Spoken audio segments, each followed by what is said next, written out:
Hello, everyone. This is Komlan on KNLOSH.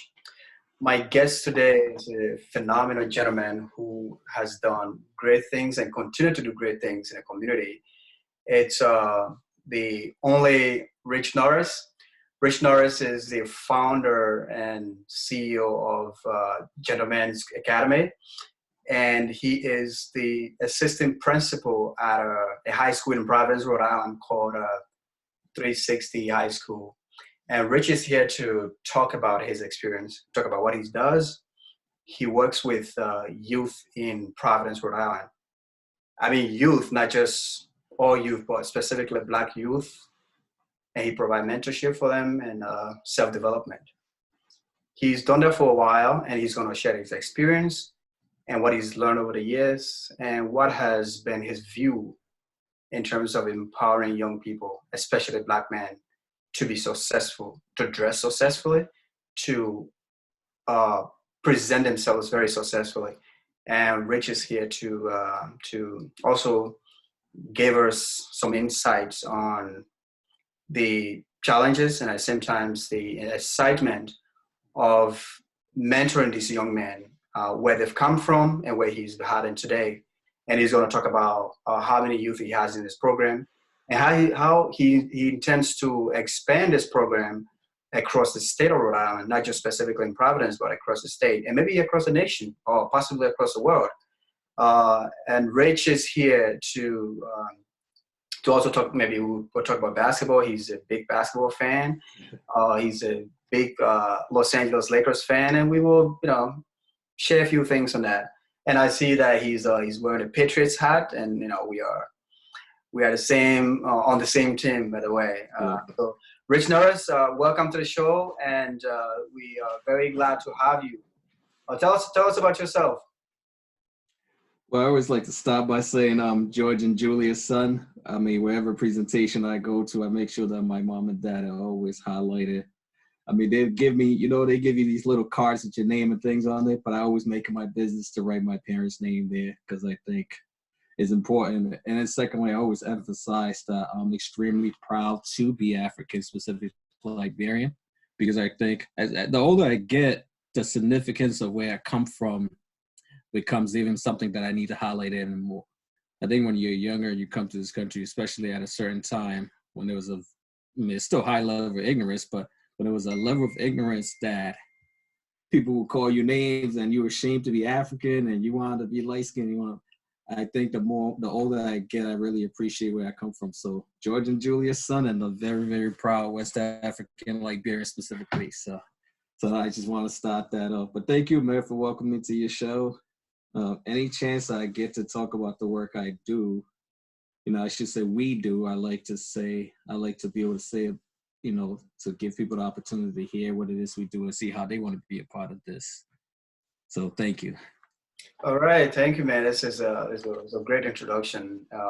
One thing that people don't realize is that their success is not just for themselves, but it's the support of their family, especially their parents. And you've highlighted that, and that's wonderful. Giving the achievement that you've gotten so far to your parents, which is a great thing. Tell us about. Let's start with your experience or where you work now as an assistant principal of a high school. Tell us about that. Well, I will say it's probably one of the most enjoyable but exhausting, oftentimes emotional job to have, because you look at so much stuff in the system and you know that, okay, you're not enough to make the type of changes, but you're still glad that you're there to be able to help out. So I really, really enjoy what I do. But some days, man, you come home and you're just like, man, did I make a difference today? Am I enough?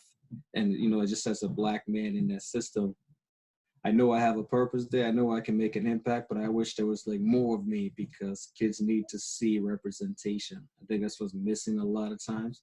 But there's a multitude of issues in education, but in my job, I'm glad I'm in the room. I mean, because you have these young kids looking at somebody that knows their neighborhood, somebody that plays on the basketball court that they play on, somebody that goes to the same corner store, somebody who can understand why they may come to school late or why they may disappear for a day or two. It's not that they don't care, but it's like, because you've been there before, you live with this neighborhood, so you know what's happening. So I really enjoy the job, and it's just a great chance to learn, because every day, especially too as a first year assistant principal, every day is some new scenario, and it gives you a chance. I feel like, you know, I'm the rookie year of the league or something. You're learning. You just close your mouth, you ask some questions, you work with the people, but it is definitely draining though. Some days can be really long. You're working 14, 16, sometimes 18 hours a day, depending on what the day is. But, you know, you wake up and you're just grateful to have an opportunity to make this type of impact. So I can't say I don't enjoy it. I really do. Okay, well, that's wonderful. So, how long have you been into the public school environment? How long have you been a teacher? Man, damn. When I think about it, it's like almost exactly 20. Yeah, about a decade. Exactly a decade this year.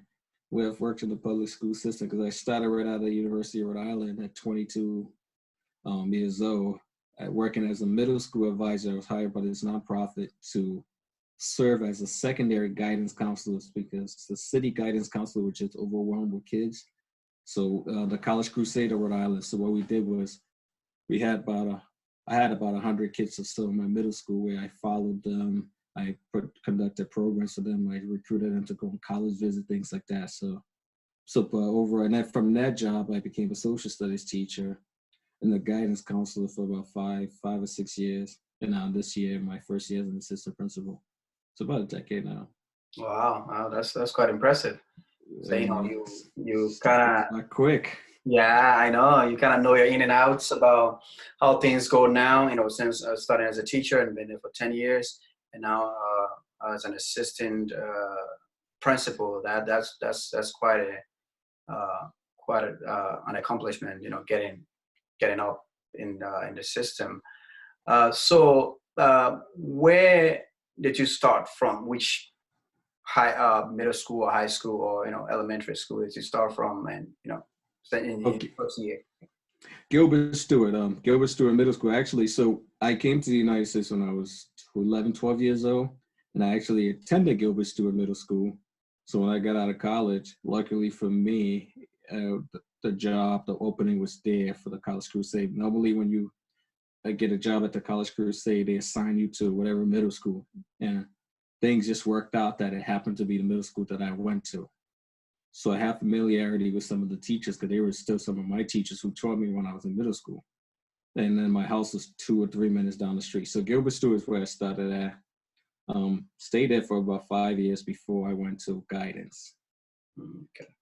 So when you returned to your former middle school, did you see any change in terms of the standard, or in terms of the teacher-student relationship, or just looking at the standard of education just from your years you were there and then your return as a teacher?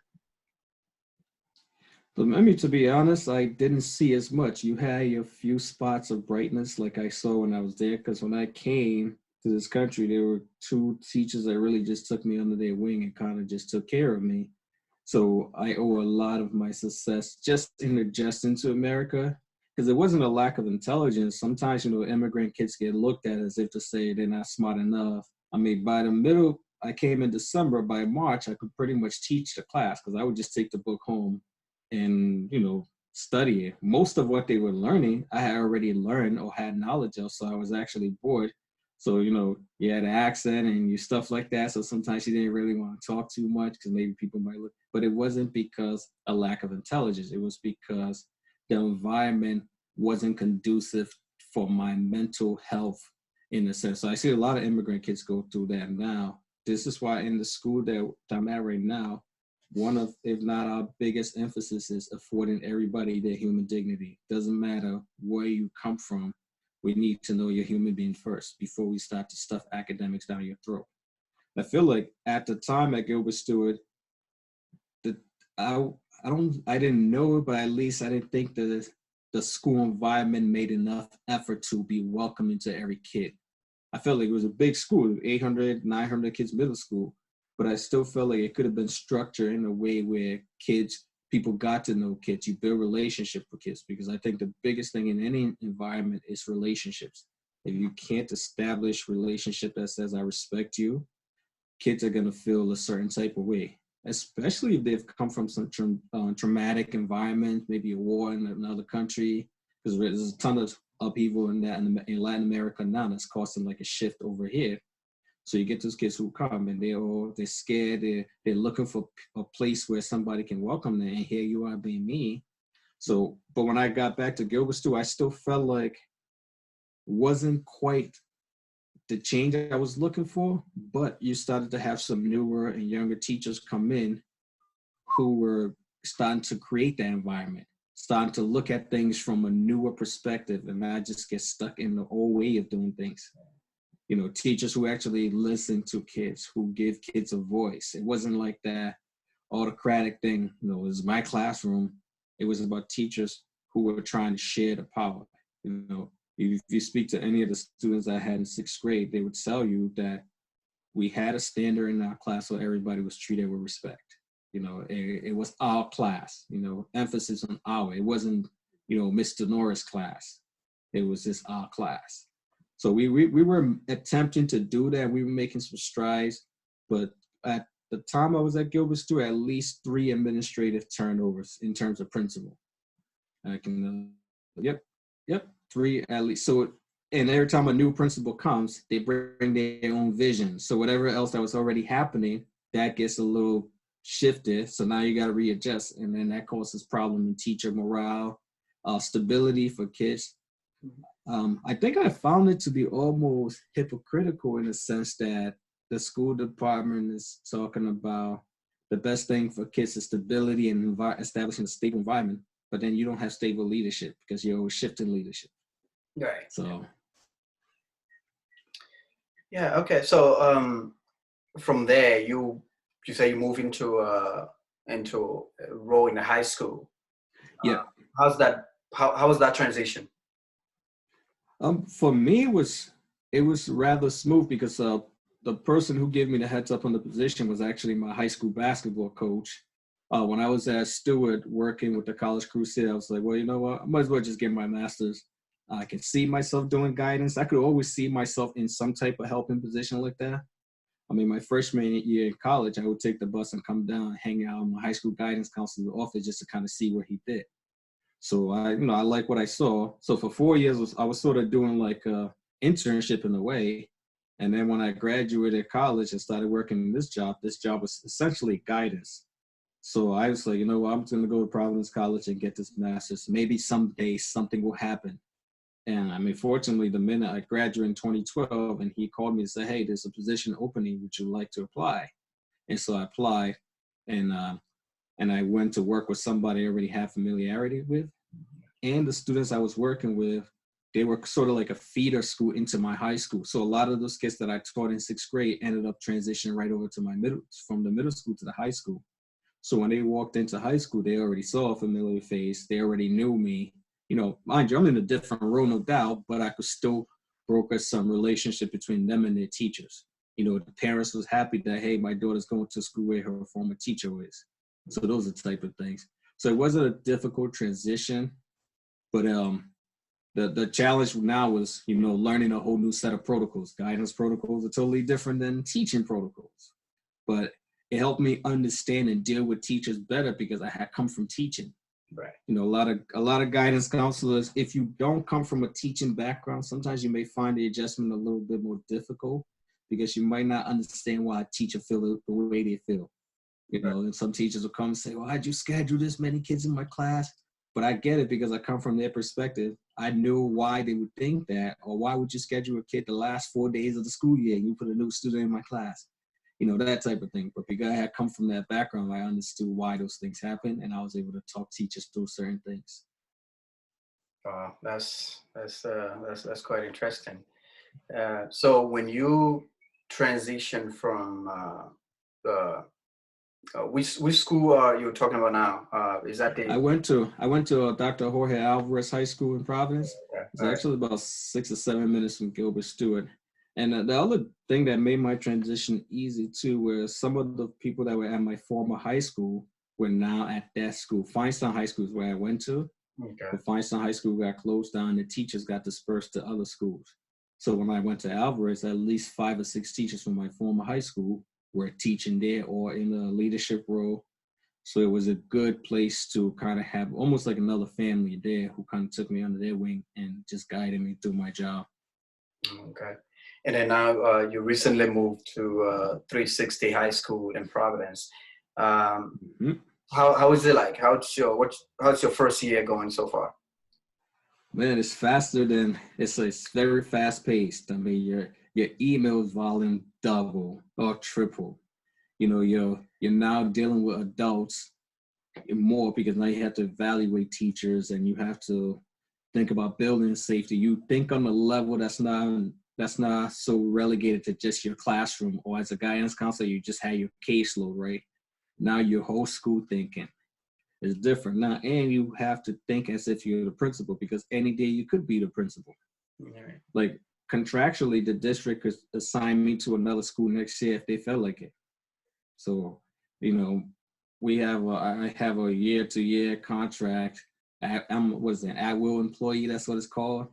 And Providence can say, hey, we're putting you in another school as the principal next year, and so you ain't got time to sit. So everything I do, every day I try to survey my work life. Like, how am I working? Am I working as if I'm a principal? Am I thinking as if I'm a principal? Because it's easy to get caught up in the assistant role where you know that your principal can always pick you up because she's ultimately the one answering for everything. But I'm always trying to put myself in her shoes because any day it could be me, and I try to work from that perspective. So I'm up a lot of times reading. I'm in school by about 6:15. I don't leave a lot of times at about 6 or 7.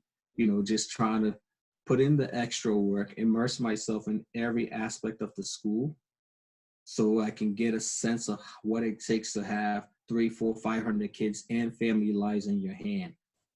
So it's stressful at times, and you're learning to communicate with a new person now. So you have this principal you don't know well enough yet.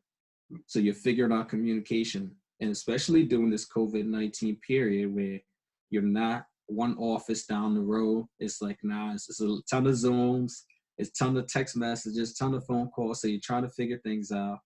And so that's been the challenge, taking care of yourself because you can get really burnt out in this role because the stress, everybody looks up to you to solve the problem.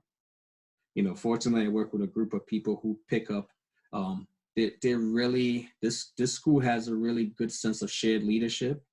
So you're not doing all of the work. Whereas in some other schools I've seen, the principals and assistant principals are usually the ones carrying a lot of the load. So I've really liked the transition. I try to look at it every single day again as a rookie who's trying to make a team. I got to do everything I can to be the best player on this team that I can be. And I want to be the best player. I want to dominate everybody on that team. That's the way I try to look at it. And not dominate them for glory's sake, but dominate them to be the best I can be. So that's been the transition. Yeah, that's I mean that's quite an interesting transition. How you move up from middle school to the high school and now to as an assistant principal. That's quite an accomplishment. So let's talk a little bit about your organization, the one that you founded, the Gentlemen's Academy. Tell us about that a little bit. I'm actually writing. It took me a while, but I say, no, I'm going to write like a little book on there or sort of like a how-to guide. So that's what I'm working on right now. But I started when I came out of the University of Rhode Island. I was working for the College Crusade. I've always seen, you will walk around school and you see these young boys, specifically the black boys in school, tons of energy, tons of creativity, just a lot of talent, a lot of finesse, but just wasn't using it always for the right things. And I also noticed that the school wasn't creating an environment where you could tap into these boys' energy. It was either they were largely misunderstood for being rude, violent, disrespectful, all of the usual attachments that tend to get attached to Black boys when they express themselves. Then I started looking at our district data on suspensions and things like that. And then I started looking at national data, and everything pointed to Black boys being the most suspended, the most, if you look, I think what was the most alarming is all of the negative categories Black boys were leading in those categories. All of the positive ones tend to be the Asian, and if we had the white kids, there weren't that many white kids in the school, but Asian kids, and then maybe white kids, and then maybe some Hispanic kids. So all those positive things like honor rolls, maybe honors classes, robotics club, math club, all of those positive things in the school, I didn't really see the Black kids in it. So that kind of troubled me, like, okay, how are we gonna work with these guys' energy? So, I worked with administration, and I was like, hey man, you think you can let me have these guys to get their lunch a little early so we can just talk? They agreed. Got a couple boys. I just asked them, hey guys, I'm about to like chill in the back room, like the old teacher copy room. Y'all want to come talk? And they was like, all right, cool, whatever. Because, they knew me from around the neighborhood. Because after work, I would go to every basketball court and play with the kids. I would stop by every rec center. I'd go to the corner stores they were at. Sometimes I was at the churches they went to. So they knew me from around the neighborhood. So when I went and asked if they wanted to talk, there was already some sort of trust there. So they agreed to come and talk to me.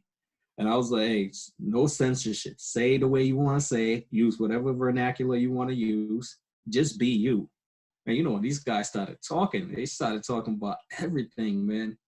And it was all right. That's some good energy. I can I can work with this. It's totally raw talent, but I have a thing for that type of environment. I was like, all right, we're gonna start working with this. So I noticed they were using the N-word like crazy. So I was like, fellas, in the next meeting, it's like, hey guys, you think when we're here, nobody can use the N-word? But then I explained to them the history of this word. Right. I explained to them what they, I noticed too, man, that they didn't have a sense of who they were. There was no Black history being taught in school.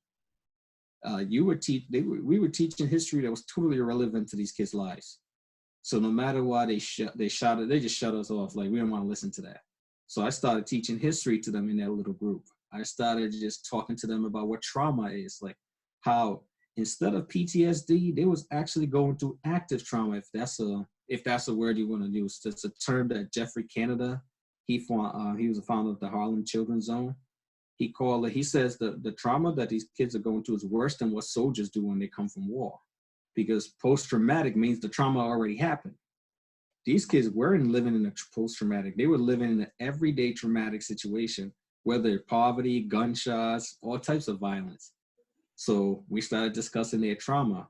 We just started talking about everything, man. It started to be a point where these guys started to buy into what I was selling. So I was like, all right, fellas, you think you guys want to leave the city a little bit? Let's go check out a college campus. We take a bunch of 6th through 8th grade boys. Most of the 8th grade boys, we got to the University of Rhode Island one nice spring day. And, they're seeing these girls out here. They get to eat in the cafeteria. They started saying, yo, Norris, I think I like this. I was like, boom, that's it. We got a light going off in somebody's head. And, we started taking, I was like, all right, fellas, how about professional days? Because I wanted to be able to flip the script of what Black men looked like. These dudes didn't see too many Black men in their neighborhood wearing suits. I was probably one of the first ones they saw wear suits. Like, I always wore suits from like 22. I always wore suits in school. Every single day I made it my business to dress up. So then they started buying into it, doing once a week professional dress day. And they noticed that once they dressed up, teachers started treating them differently. It was like, okay. Then we started adding community service. Yo, fellas, you guys look at the trash around your neighborhood. You're responsible for your neighborhood. Ain't nobody gonna come clean it for you. So then we started doing professional days.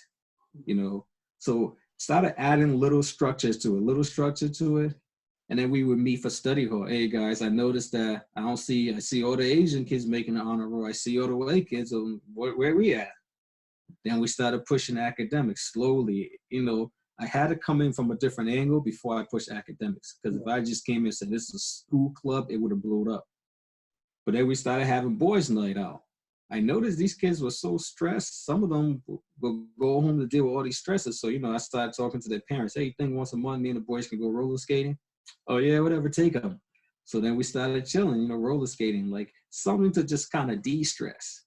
Sometimes we'll do physical fitness, go running around the block, or we'll go down to the school gym. Or I'll open the gym on Saturday, they'll come play ball. But just to form like that bond, man. That's kind of how all of this started. And when I left Gilbert Stu, I just kind of transitioned to Alvarez. And now the group itself, we actually became a 501c3 last year.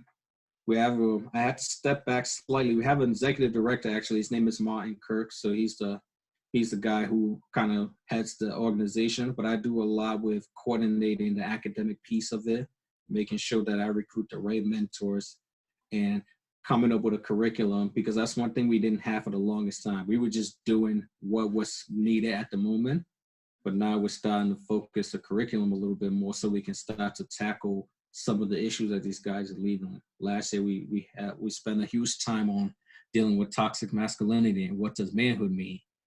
So we're getting more structure. We're trying to organize a little bit more. But that's not my biggest concern, honestly. My biggest concern is being able to connect one-on-one with these guys and just hear them out. So it's where we're at, man. Yeah. So let me try to correct myself a little bit on my previous introduction. Actually, you are the founder and CEO of the Rich Norris companies, correct? Yep. Right. And yeah, I'm sorry. Go ahead. I was gonna say part of me even starting the business was noticing the economic needs amongst these guys. Like, I would much rather have these dudes come on my truck and work with me and make some legal money, make it the right way, learn how to earn, than get enticed by the streets. I mean, you can make a lot of dough on the street, but that stuff comes with consequences. And so guys was coming to my office all the time. Yo, Norris, I'm trying to buy this pair of sneakers. Oh, my mom needs this for the house. I was like, I can give you money, but you wouldn't learn anything about earning. And I think it's important that a man or woman learns how to earn. So those guys will come on the truck and sometimes we'll cut grass. We started by cutting grass, shoveling snow. And when I started doing the chairs and table rentals, some of them would come with me and we would do that. So all of those little things kind of help. And so that was the big reason for even starting the company, so I could introduce these guys to my network as well. Okay. Yeah, I mean, that's kind of trying to change the mindset of these young men, bringing them into understanding how the power they have or the influence that they have in terms of owning something. Because if you work for money, you work for something, you earn that, you know how better to manage it because you know how it's earned. And it's just kind of bringing that mindset to them and say, hey, you can work and earn this amount. And then you kind of teach them how to manage what they have. Is that accurate? Well, part of working with me too is some stipulations. One, you had to show up on time. Like, those little things, you have to show up on time. If you give me your word and you don't show up for it, you can't come and tell me my bad. Because now you just cost me money, but more importantly, you cost me time, and you may potentially cost me a customer, which if in business, your reputation is everything. So if I tell a customer we're going to be here to do a job, but you decided not to show and call, you just kind of screwed me. So those guys had to know those things. And then when you work with me, like especially when we would go shovel snow, right? I noticed they were all waiting for me to provide the shovels. I did it if a kid comes and work with me, I'll provide a shovel for the first time. But when you make your money, I'll require you to go buy your own shovel. So that way you don't have to depend on my shovel anymore. And now maybe you can go around the block on your neighborhood and hustle too. There's tons of houses that need people to just shovel their driveway. You don't got to wait for me now. You can do 3, 4, 5 blocks and make $200-$300 when it's snow, but that's your money. Now you're not dependent on me. Because I think as a whole, one of the issues I see with Black America, period, is the financial dependence on white America. I understand why that came to be. So I'm not going to ignore that history. But I say any opportunity you get to be independent, take advantage of that. So I would tell the boys, man, don't expect me to buy you a pair of gloves anymore. You made enough money today that you can go buy some gloves. Or I would encourage them, right? I'll say, okay, let's say the kid made $50 on a snow shoveling thing. All right, you got $50. You can take about 15 and buy yourself a good shovel. You still got some money. You got what, about 35. That's all right. You can invest $10 in my company. You can buy one chair in my company. Anytime that chair makes some money, you get your principal plus you get your interest back. But started to teach them business like that, so that way they can grow up and start owning, know what it is to invest in the company. Because these guys are all wearing Nikes and Jordans and Beats by Dre. I always ask them, so do you own any of those companies? No. Can I own some of those companies? Absolutely. If you're spending your money with them, you might as well start owning some of them. So just teaching them little things like that. And some kids listen, some kids took it up, but you do your best to provide the knowledge and then see who acts on the knowledge. Wow. So that's a lot to unpack, by the way, because it's just that inspiration, how you kind of teach them, and maybe their first time, some of them their first time being responsible to earn something or something, to be responsible, to be on time for certain things. And maybe some of them is their first time hearing that indeed they can own something, because if you look in some communities in Providence, and some kids wearing Nikes that they purchased for maybe $300 or $400. That's a lot. I mean, that can buy a share in Google, and absolutely, it can turn to hundreds of thousands of dollars, So just this little investment, these little ideas about investing into small things like a chair, and it seems small, but just improving on that. I mean, just a concept of kind of teaching them how to invest, and I think that's a phenomenal thing. It's really wonderful. Yeah, man, and I think too, a lot of what I see around here is that we don't have the financial knowledge. We don't know the financial game as maybe some of our white counterparts do. I was talking to the kids about how come the average American pay more taxes sometimes than the corporations. It was like, how is that? Because I heard, people say, Jeff Bezos make all this money and he don't pay taxes. Well, Jeff Bezos corporation. Jeff Bezos is going to spend all his money before he has to pay taxes. Whereas you, the average citizen, your paycheck is that type. So it's been quite a journey, though. I'll say, man, kids are taking on to it, and they're buying into the concept. So far we work with about 50 kids right now, and then we have about 47, 48 who are alumni in college who are now coming back to give back. Some of them come back and they tutor. Some of them will give advice to some of the younger guys. And that's the type of relationship we're looking to build, where it spans from middle school. We actually just opened an elementary group at Achievement First, focusing mostly on social emotional development for young men, elementary age kids. But that's the whole goal of this group, man. And it's kind of cool to kind of see something that just started out of a back room has taken some sort of footing now. So. Yeah, I mean, for somebody who's watching this, maybe it's not in the U.S. I was watching this interview and they want to know what's a full 501c3. How do you explain that to the person who's watching, maybe from overseas or from anywhere, and not familiar with these things in the U.S.? How do you explain that to the person?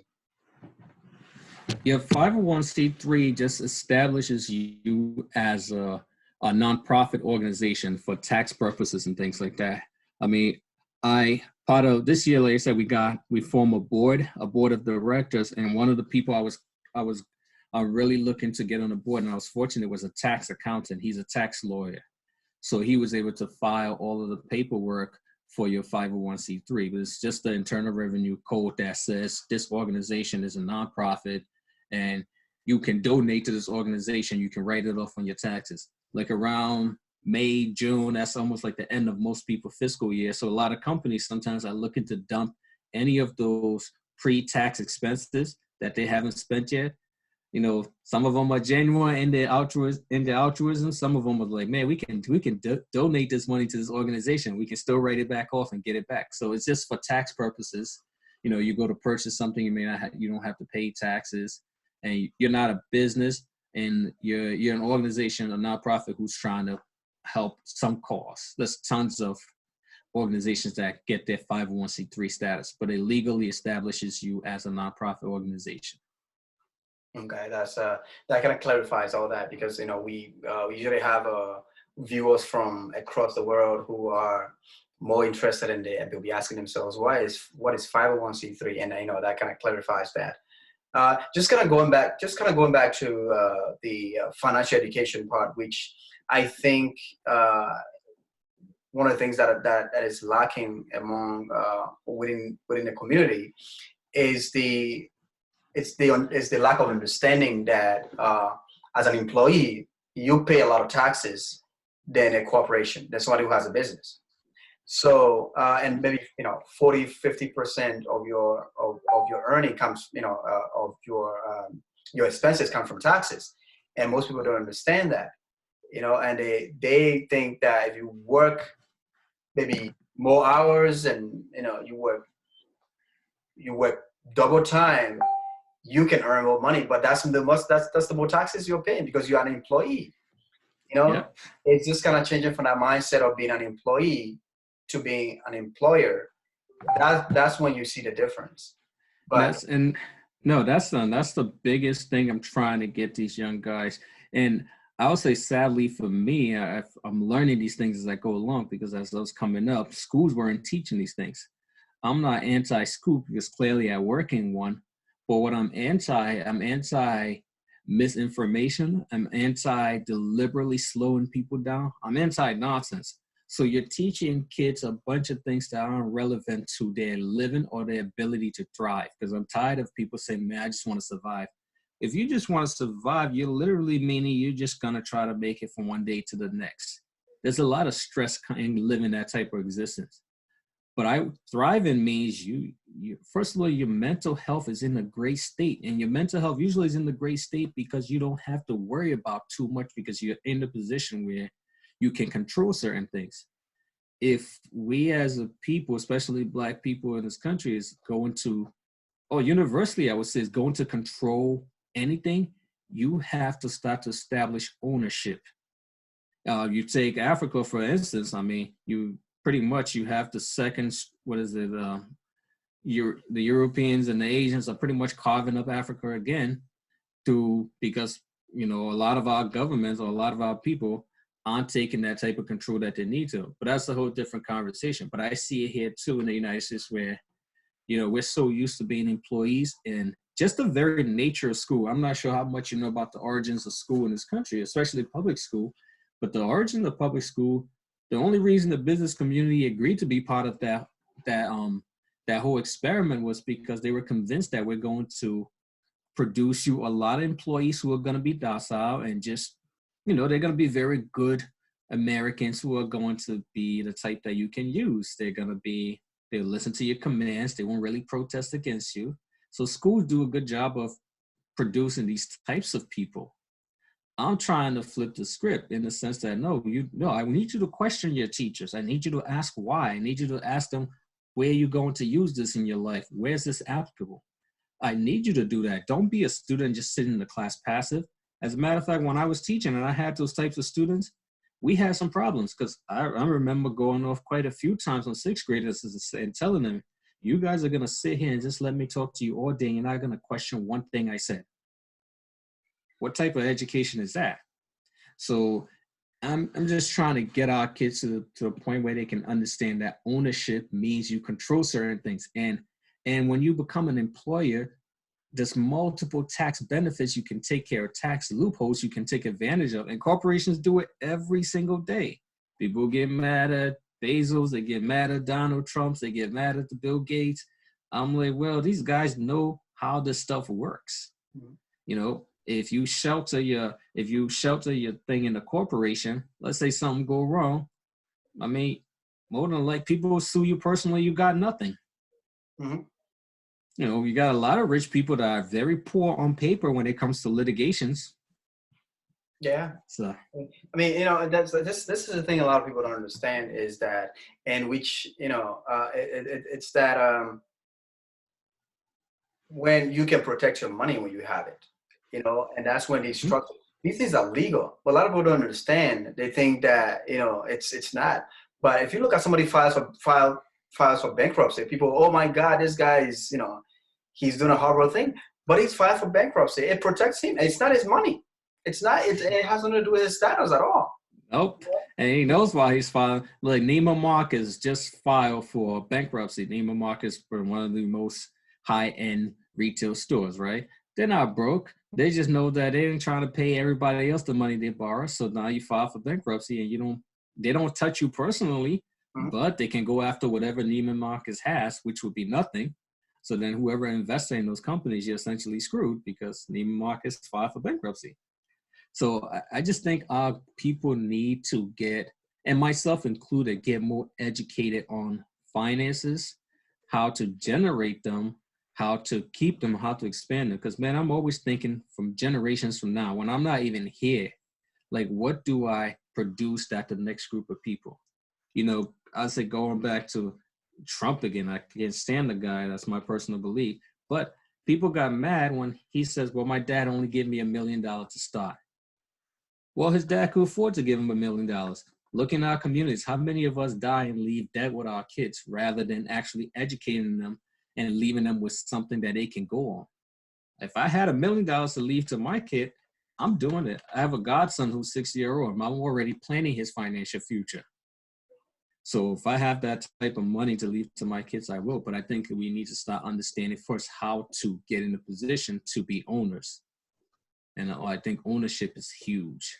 You know, and one thing that you know, which I think with working with these young people, you are doing a wonderful thing to teach them about money, which nobody learns from, you know, from school, and many of us don't learn from our parents, is because they too don't know it. Yeah. That can grow with kids. You know, they can, because now they have responsibility. This person now knows how to take $10 and put it into something that is going to grow, you know, and getting, and I mean, if you look in Providence, which one thing I've thought about for quite some time is that many of these stores that are in Providence they are within the community, the Black community, but they are not owned by these very people who live in these communities. Oh my. So and that's something that I think just exactly what you're doing is try to tell these young people you can own something. You can be this young and learn how to be successful. You know, you can, so they kind of see like a role model who they can learn from and also develop that into their own personal lives. And maybe they can, go back home to their brothers and sisters and younger ones and say, hey, this is what I learned from Mr. Norris. And then they can apply that into their personal lives as well, even in their homes where they're with their families. I think what I enjoy about the whole process is they see me go through it. It's not like I'm preaching from a mountaintop. Like a kid is in my truck and we're working together. Anything I'm asking them to do, I'm doing it.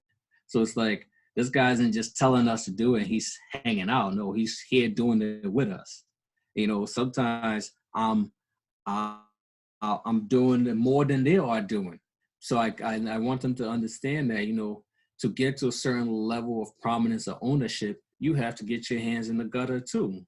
Like, you're young now. So if you start building, if you develop this type of work ethic and you put in the work now, you know, I think it was Bishop T.D. Jakes, that's this thing that he puts out. He says, you know, you got to run.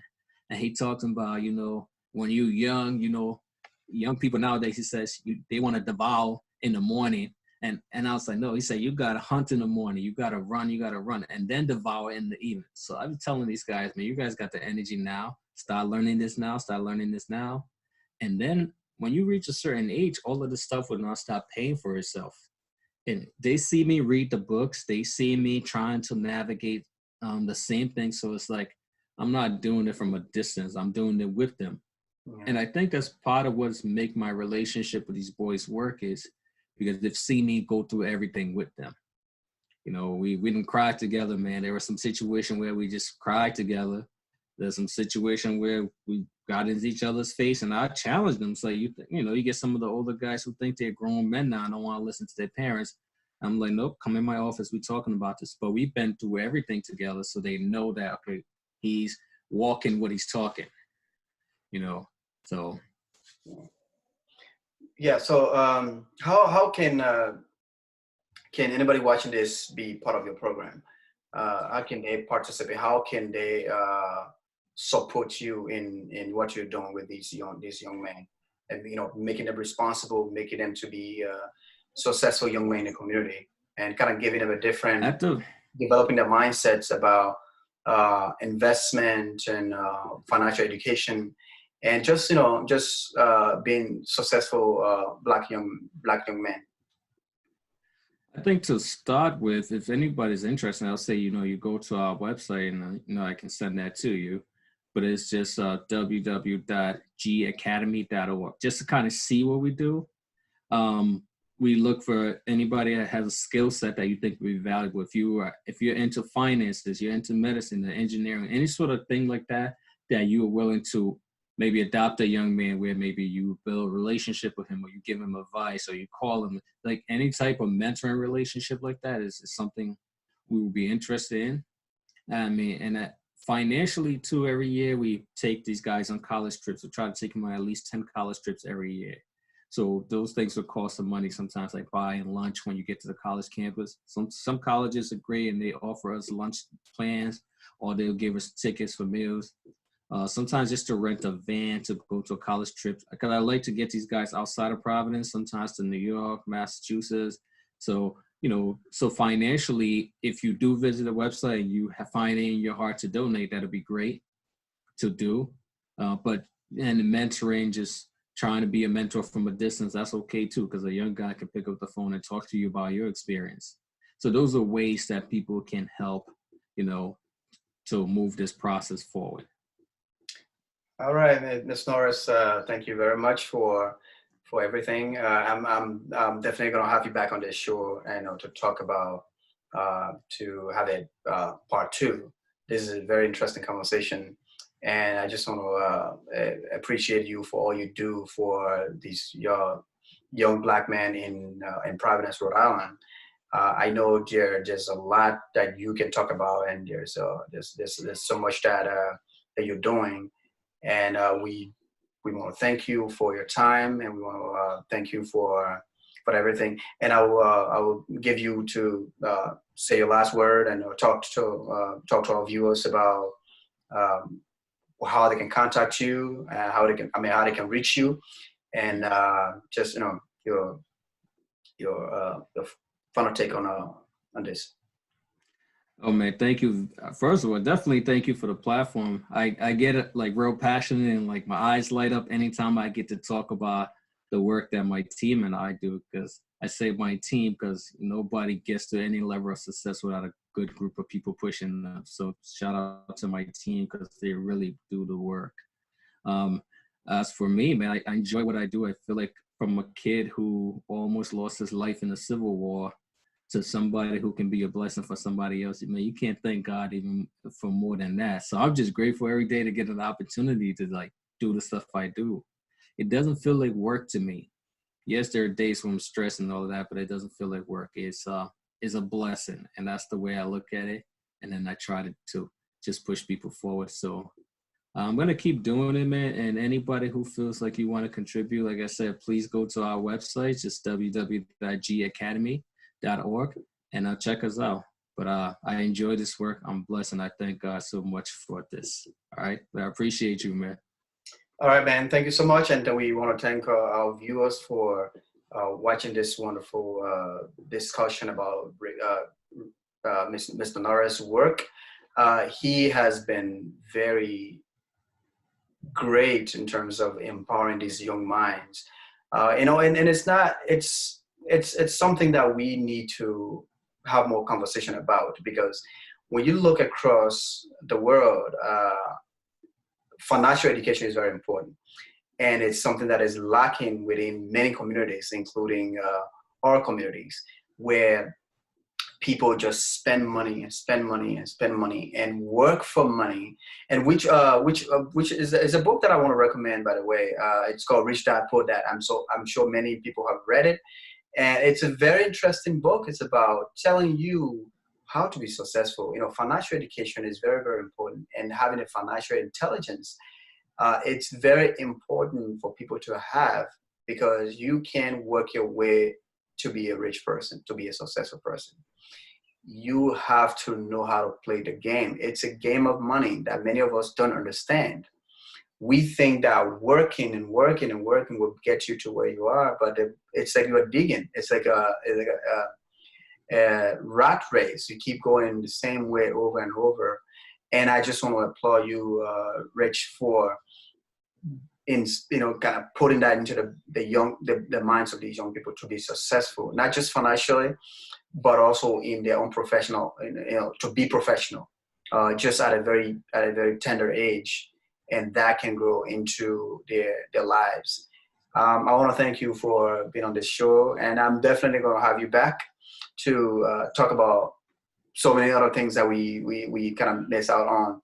But yeah, thanks for your time, and I appreciate your team for their work they do, and my greetings to all all the young men working with you. And I just want to encourage them to keep doing what they're doing. Learning something new. It's something that your parents teach you and your great-grandparents teach you. It's not easy to just turn it over, to change it overnight. But it's the willingness to learn. It's the willingness to be open-minded and accept that information. We are told we're never taught about money from our parents. Even our parents never taught them about money. But coming to something and we learning it together, develop our minds, it's very, very important for our own lives and for the lives of our generation to come. So I just want to thank you for your time, and we'll be happy to have you back again. And have a good one. Thank you, man. I appreciate it. Have a good one. Thank you. Thanks. All right, bye.